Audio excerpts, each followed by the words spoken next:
Hi, I'm Claudia from Cake4three. I did a lot of experiments, and I realized that my cakes weren't always successful.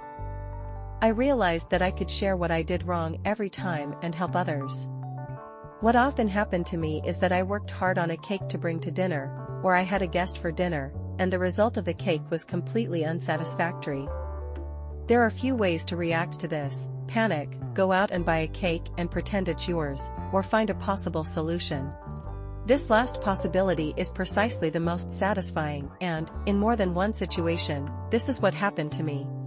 Here is a summary of the different situations I found myself in, and how I resolved them. I hope this content helps answer some of your current or future problems, and can help you if one of these situations ever happens to you. Rule of thumb: prepare in advance. First, always try to test the cakes you are preparing for a special occasion first. Take your time and test beforehand. Check if it's okay, the cooking time, if it can withstand heat, if you plan to keep it out of the refrigerator for a long time, if it's fragile to transport, if you must transport it to your friend's house, etc. Of course, don't try a new recipe for a special occasion without trying it first. Also try to prepare and complete the cake at least a day in advance so you have time to troubleshoot. Even resting overnight in the refrigerator usually makes the cake tastier. However, no matter how many times you have used the same recipe, you can always unexpectedly find yourself in a difficult situation. Here is a list of real disasters that have happened to me, despite many positive tests before, and how I solved them. Surely the only useless thought is panic. So, keep calm and let's try to see what could happen and how to fix it. Cake is overbaked. This is a classic. You've made that sponge cake many times. But just that day the sponge cake had remained in the oven too long, or you had probably forgotten a fundamental ingredient, or the temperature was wrong. I usually make the sponge cake a day or two in advance, so in extreme cases, there is usually time to bake a new sponge cake. If you have little time to rebake the sponge cake, you can always move your round cake into a shallow, rectangular pan, with a thin layer, so you can make a basic classic sponge cake in 15 minutes. Then you can cup it or modify the design slightly to fit the new geometric shape, and then layer it. If the sponge cake is slightly overcooked, you can remedy this by moistening it further with a little syrup. Alternatively, since the cake is baked from the outside in, you may have the option of cutting off the outer layer or the top and bottom and seeing if you can keep the middle. As a last resort, you can also think about going back to a tiramisu like that, where you can simply use the same wet biscuits and have something to serve. Cake is underbaked.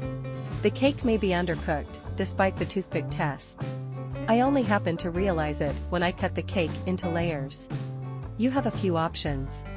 If you discover it immediately, before cutting it, you can put it back in the oven and finish cooking.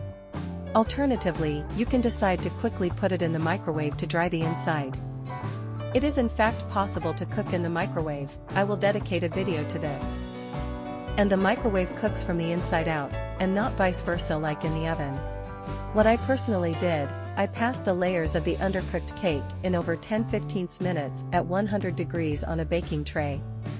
In my case, it was a mole cake, and the parts that had become too dry worked well once moistened with syrup and filled. When the cake isn't baked on the inside, it usually sags a little in the center as well. Likewise, if you finish baking the center, you may have a small valley in the center. Don't panic. Once sliced, you can find one of the layers that is flat enough and place it as the last layer when filling and decorating the cake.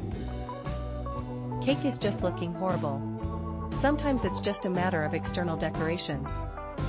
You want to present a beautiful decorated cake, but after assembling and decorating, the color doesn't look right, the ganache is horrible, the fondant breaks.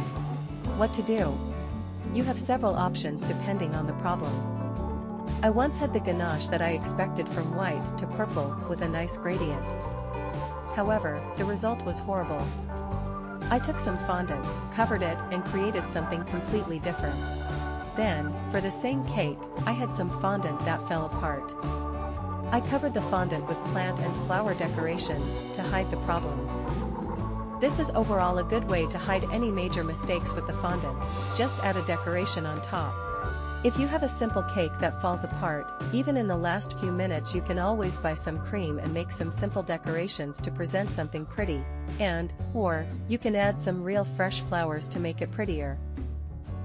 The filling does not have the right consistency, and the cake collapses. This has happened to me several times. Many times there is a problem with the temperature of the ganache. In most cases, I solved the problem by using acetate film to wrap the cake, and leaving it in the fridge overnight, or in the freezer for 30 minutes. As soon as the ganache stabilizes and becomes solid, the cake becomes compact.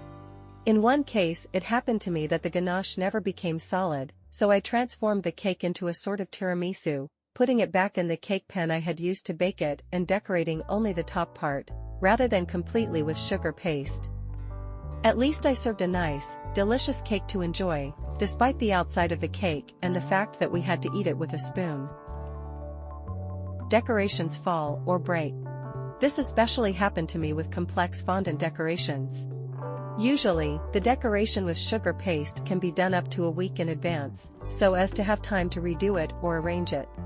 There are a few options. Redo the decoration, considering a more solid design. You can do it again by placing internal support. You can try to remedy this by using more sugar paste or royal icing. Or you can try to fix it by hiding additional support and additional fondant.